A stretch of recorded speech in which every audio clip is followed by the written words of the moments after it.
Hey, so I'm still trying to sort of come to grips with what just happened. I had a little bit of a stressful weekend, a little unnervy, let's say, and definitely not a comfortable or peaceful position that I was put in. So, yeah, I'm feeling just a little frazzled, a little sort of irritable, and I don't feel like it's quite over because the energy is still here. I'm still feeling it. He leaves, I know, at 5 o'clock, so thereafter I don't know why, but I've got my coconut water and I'm breathing and I'm in my space and I'm relaxed and I'm grateful because the lessons that I've learned is, first of all, it could have been way worse. So I'm grateful that this creepy situation isn't as creepy as it could have been. And I also learned that I probably need to be more wary. And that's a funny lesson for me to learn because I think that, not necessarily that my guard is up, but I think that I've learned from my experience and I'm able to learn ways that keep distance from things that are potentially dangerous, or hurtful, or destructive, or a waste of time. So this weekend, let me give you a little lead up. There was this guy that was commenting on my videos. He sort of came out of nowhere and he was doing all these comments, and not just on my videos, but he was mostly commenting on other people's comments. So he was trying to interact with my other subs, and I don't have a lot of subs, so you guys know who you are. So I thought that was a little odd. Then he mentions that he's coming here, and a few of them, and other people have mentioned that they're coming this way, and usually once they get here, you know, the country takes over and they get involved in their thing, and they forget about me. I'm just like somebody they came across on the internet, and oh, you know, maybe I could see this person, she seems to be cool and nice. But, you know, the reality of it, you know, it doesn't really happen. So anyways, I thought, okay, yeah, he's coming, you know, he's a tourist. He probably says, hey, it would be neat to see you. But it got weird because he didn't actually have any rapport with me specifically. He wasn't, we weren't communicating. We hadn't any base for communication at this point other than the comments that he made on other people's comments. And next thing I know, he says, I'm coming to your park. He also sent somebody else that I know online information about exactly when he'll be at the park, and he didn't just tell me directly. I just thought it was freaky. He was taking my videos and downloading them and then chopping them up and making his own little comments to me, but not directly to me, of course, in his video that he had private that he sent to a friend of mine. So this is all weird, and again, people can say what they want, and people do say what they want, but your actions are who you are. Your actions define who you are. So, you can talk as creepy as you want, but if your actions are creepy, then you're creepy, okay? Otherwise, you're playing, you're being artistic with life, you're coming across ideas, you're in a creepy mood, but the follow-through of your actions really determine who you are. So anyways, he shows up at my park. I don't want to meet this person because I don't have anything to say to him. You know, he thinks he knows something about me through my videos, and, you know, smart people, when they look at videos, they know that what they're looking at is not reality. It's an image. It's a makeup. It's a moment of time that's very one-sided and can be construed and manipulated to show you what they want you to see. Plus, you're going to have your own interpretation of what you see, regardless of what I intend to show you. Anyways, so he shows up at my park, and I don't meet him, and my little friends come over, and like, there's this guy in the park that wants to see online. I don't want to go. So he spends time with the kids in the park, and he gives them money and helps them clean up the park, which is an answer to one of my videos, and I think that's great. Thank you. That's a good thing. Um, in the big picture, you do know it's a minimal thing. Every little thing counts.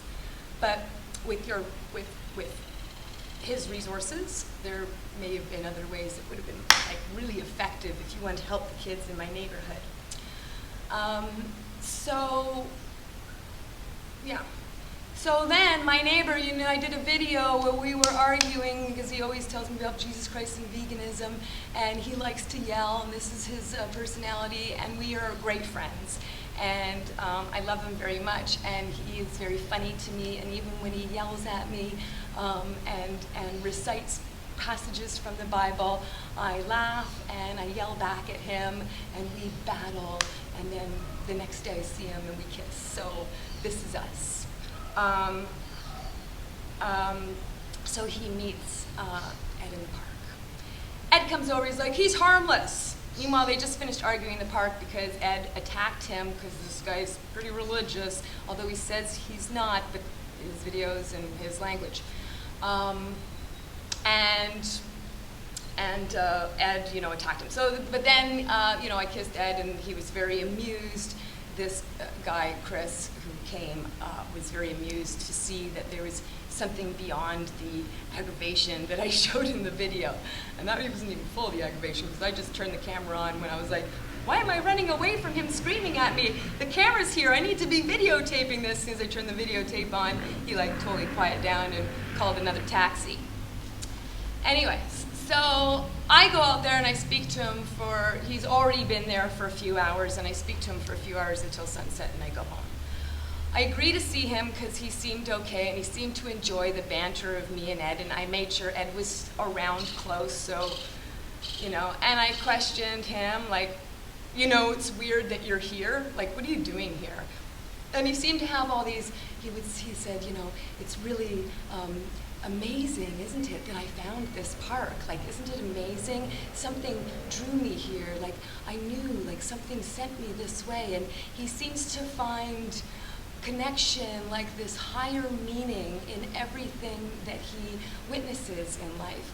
And I think that that's beautiful, and that works for him, and that's good, but that is his subjective reality, and that's not everybody's reality. And the fact is, sometimes a shoe is just a shoe, and it's not a mystical piece of footwear that might allow you to fly if you knew in your mind how to fly.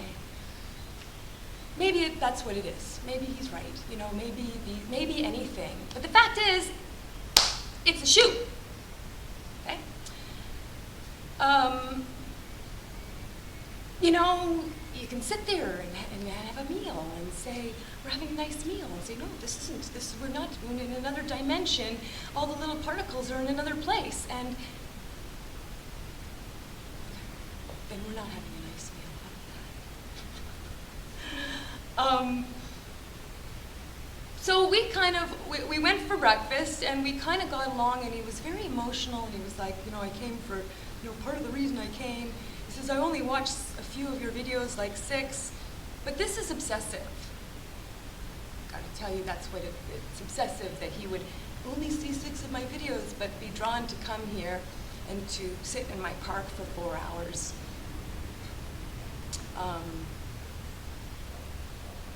And he says that I'm a case study, so he says that he does this to other people, and that he likes to think that he knows people, or that he can help people, or change something, be closer to I don't know, but that he has this calling, this greater calling than him, to go to these people and not sure what, you know, participate, witness, view, I don't know.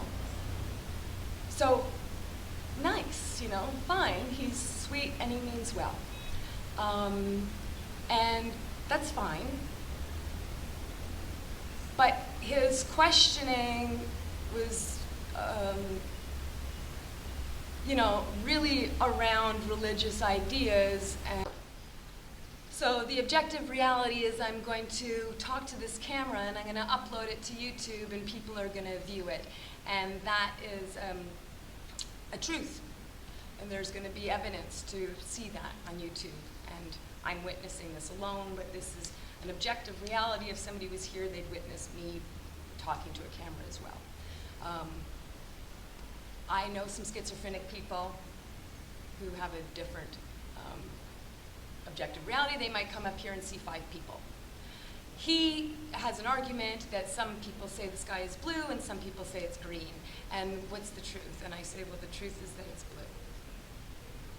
So if you're seeing green, you might have some color blindness. Or, you know, your interpretation is always right. Anybody's interpretation about anything is always correct. How about that? Then why would we go to school? There's no need for school because anything that anybody feels is right. And so the subjective reality of everything is correct.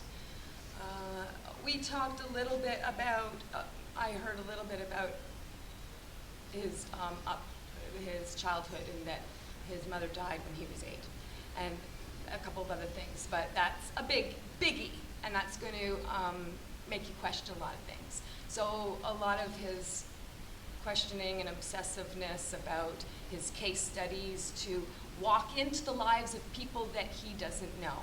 Now, he picked a girl before, he told me, who was with their family, and the family's like, what are you doing? This guy's crazy, he's stalked you. And he kind of laughed about that, and she was, you know, saying to other people, like, you know, but he's okay, you know. And I was kind of doing the same thing. I'd be like, what are you doing, Lelania? And I'm like, well, you know, he seems okay, you know. But the fact is, that okayness, I'm getting that by feeling. Okay, I feel that that's okay. But he needs to know that his actions are really who he is, and his actions are creepy. And it's to source out somebody that you don't know and stalk them, and then show up where they are, just so you know, that's unnervy. It's not particularly friendly, although you might think it is. You might think that there's some higher force through, see, you think it's this higher meaning, and I call it, you know, other people, there's words that describe that, and it's, you know, serendipity or coincidence. So you see these things happening in life, you go, oh, that's really neat, I can associate those things, I can draw parallels, you know, there's some relativity between these two things. But you're saying it's like this higher force that drives you to make these connections, and that's what all of life is about, and that you think you've graduated from Christianity. So you're so Christian now that you say that you know, the last thing you wrote is that you know there's no God. Well, good. Well, I don't know. Is it good? Who knows, right? To me, there's no evidence of it. I can back that up with lots of experience and theories and you know, my subjective things when I was a child and speaking as much as I could to something that would listen. So, you know, I feel bad about how it ended because, you know, it ended with him bringing somebody into this conversation while we're having this thing about is there objective reality and is everything subjective? And I say, no, what you're saying is subjective reality, but yes, there is objective reality. And he's saying, no, there isn't. And you know, there is, though. That's why computers work, because minds that are more efficient than yours figured it out. And science has predictive qualities about how the universe works. Your feelings don't have predictive qualities, and this is a good example. You come with the best of intentions, but really the reality of your actions, if you don't know, you know, you're not considering how somebody else might view it, the reality is it didn't get you closer to anything. It taught me that I should probably be more careful of weirdos, and maybe it taught you that maybe this might not be received so well all the time. But yeah, then the last thing, he brought somebody else into the conversation who also, in my mind, has sort of this religious, spiritual idea of everything, and says that he's studied it. So you studied afterlife. You don't know. You don't know. You studied what? Studied philosophies? Those are ideas. And so, but he's saying it like, no, I know. I can tell you. Okay, so this says standing. So I knew he was going to stay. I left. I knew he was going to stay and talk to this guy, and I knew that this guy's not Christian, but he's religious in my eyes. Like he's this spiritual dogma that's being still ideas of this mommy poppy in the sky. So basically, I walked away. He comes by my work and drops off a bottle of salsa. And I have 3 bottles of that at home. I don't need it. I don't want it. But, you know, thank you. So I run after him because he drops it off and walks away. And I'm like, he comes in, he gives it, where'd you get this? So some guy dropped it off. Where? I run down the street. I'm like, take this back. I don't want it. And he's like, no, I'm not going to take it back. I go, this is not my, this is, you take it back. He goes, no, something spoke to me. I was told to give it to you, he says. Now I'm irritated, right? Who told you to give it to me? Well, that's what you always say in your videos, he says.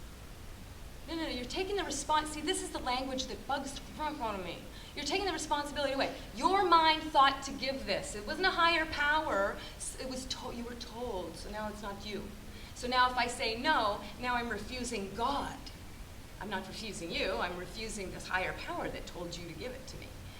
No, what you're doing is you have a thing you don't want and you're sloughing it off on me and I don't want it.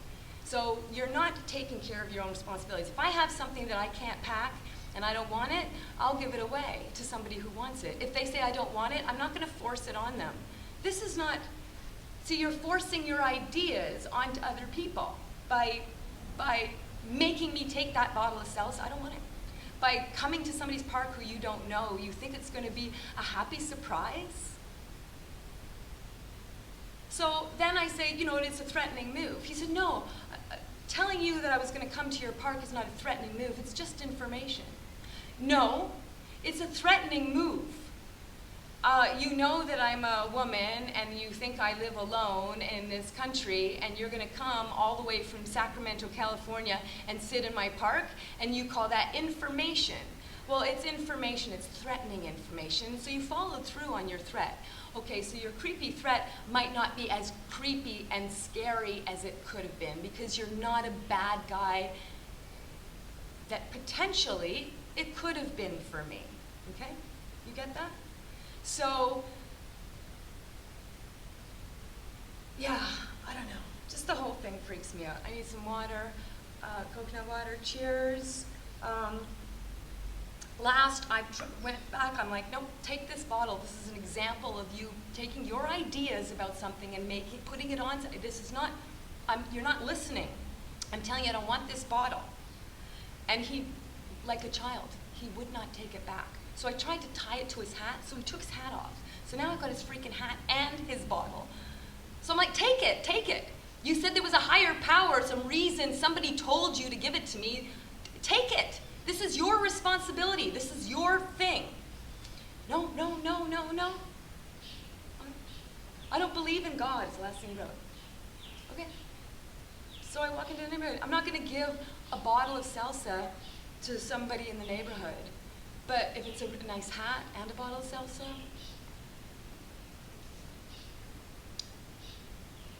so I hope he has a good flight. And I hope he's learned something from this because I have. And I wanted to share my little stalking story because it has to do with safety on the internet. And it has to do with sometimes you can perceive something as being very dangerous. And it's not. I think that most people are good. But I think a lot of people are really messed up. And they don't know how to vocalize things. He asked me a lot of strange questions. Like, he says, you know, well, what works for you? So I know he means this etherical. So I guess I have to do this really quick because I went downstairs and my camera only does these small recording times.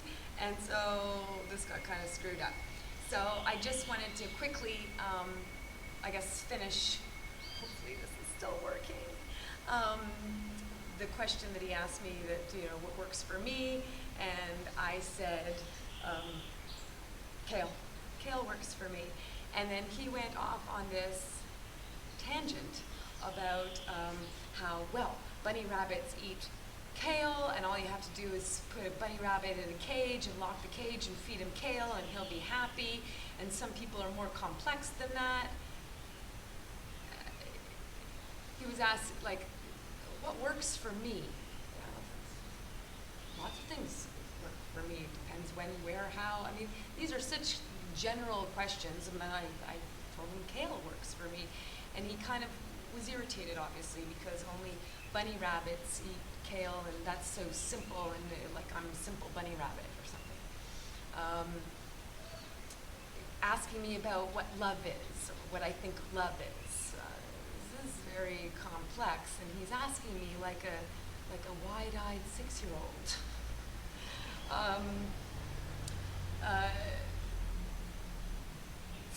Love, it's a massive, massive topic. It's basically half of everything we could ever imagine. How about that? It's half, love is half of everything we can imagine. Anyways, he leaves, he's gone now. I'm feeling relieved, and I wish him the best, and I hope he has a safe flight home. And it's too bad that you guys didn't get the full conversation here because I kept getting cut off, and now I don't remember everything that I want to say because we were talking for quite some time, so there was a lot of bizarreness at hand. Anyways, hopefully when I get a new computer and a better camera, I can be more decisive in my ideas, and then I won't have these strange misunderstandings of odd people coming to my park to talk to me about their idea of a higher power that brought them here. Okay? So, bye! Oh my God, I keep getting cut off, and I just don't mean it like there is nothing more. Like, I don't mean to say there isn't a higher power, not that there is a higher power, but that there isn't more that we don't know, because there's plenty that we don't know, but there's plenty that we do know. It's just that most of the population hasn't caught up to what we do know. They're still living in the dark ages because science that has discovered things about where we are and predictive qualities and been able to change the way we do things. Most people don't know how technology works, but it works. And so those are predictive qualities of how we can see and do things with what we have on this planet and what we have up here. So I just think it's much more important, especially in the past 200 years, the way we've really been able to change our social constructs with technology. Our cultures are changing. Everything is changing with what we've been able to add to the natural world and the unnatural things that were not here before man, the things that we've created, I think are really interesting. It's really changed our lives, and I think if you don't know how those things work, then you're not really knowing how things work, because that's how things do work. That's why we're on the internet, because these things do work. Anyways, there is ideas that have been around for thousands and thousands of years that just don't have any predictive quality, but they do feel like human, if you know what I mean. So, not to say that there isn't information that we don't know. That's what we're doing, we're learning more, but to claim that you know information that we don't is another story. So, with that, I think I'm okay to say goodbye. And hopefully my camera caught it.